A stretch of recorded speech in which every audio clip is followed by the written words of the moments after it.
Hey everybody, Dave from Dave's Pet Food here. Welcome to the MGM Studios. The Lion's usually here to announce this great production, but we're cutting costs. So anyway, I'm here to announce that we had a formula change in our restricted phosphorus and protein diet.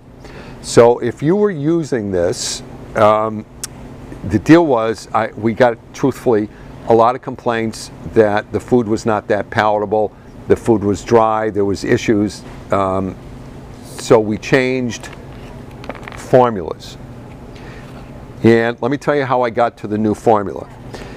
I consulted with a veterinarian who told me that new research has shown that protein is not the big issue when a cat has a kidney problem, it's the phosphorus. So she said if you raise the protein level a touch, then you'll be able to get more meat. Cats are carnivores, hence the food would be a little bit more, would be more palatable, but you could still keep the phosphorus level where it needs to be.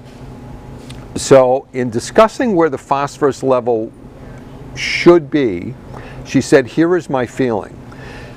When cats get renal issues and they don't get a food that's palatable, it makes it 10 times worse because they don't eat and then they go into a spiral. Especially, cats that are in real kidney failure or renal failure. So she said, I rather have the phosphorus be just a touch higher. She said, I don't want it higher than X amount, but it's fine if it's there.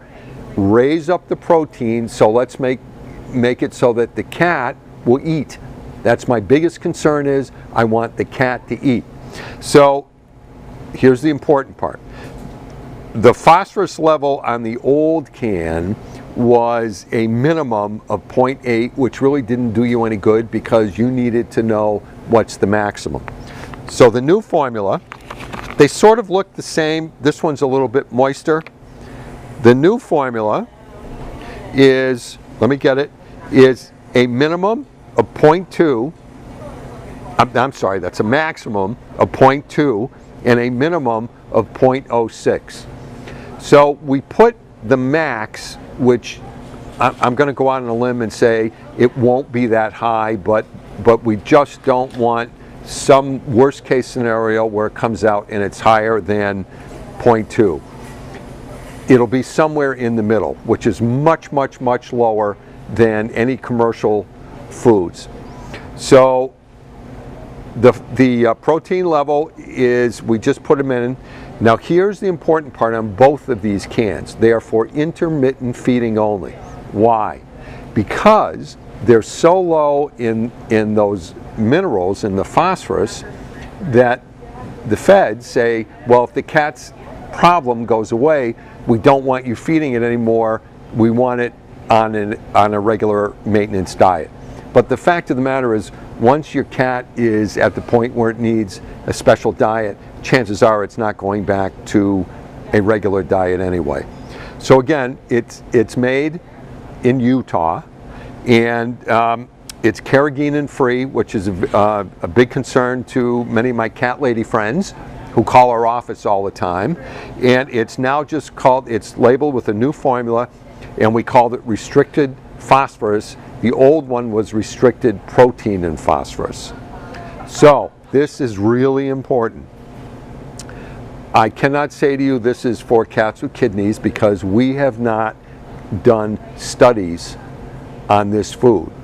And I've gotten calls from veterinarians that say, what studies, because a client has brought a can in. We have not done that. I make no claims that this will make your cat's kidney problem better. What I do say is, if you're using one of the prescription renal foods, get a can of this, show it to your veterinarian, and then let your veterinarian tell you if he or she thinks it's a good thing to use. And this is just coming out, this is the middle of August, it'll be a month or two before it's in all the stores and on the online stores, because they have to go through the old formula first. Probably by the time you see this, they will have gone through that. But we'll be happy to send you a sample, and then you can bring that sample to your veterinarian. You can just email us at office@Dave's Pet Food, and we'll get you out a sample right away. So anyway, thank you very much. I'm sorry that if you're watching this, your cat has some sort of issue. I hope you and the cat thrive for many, many years.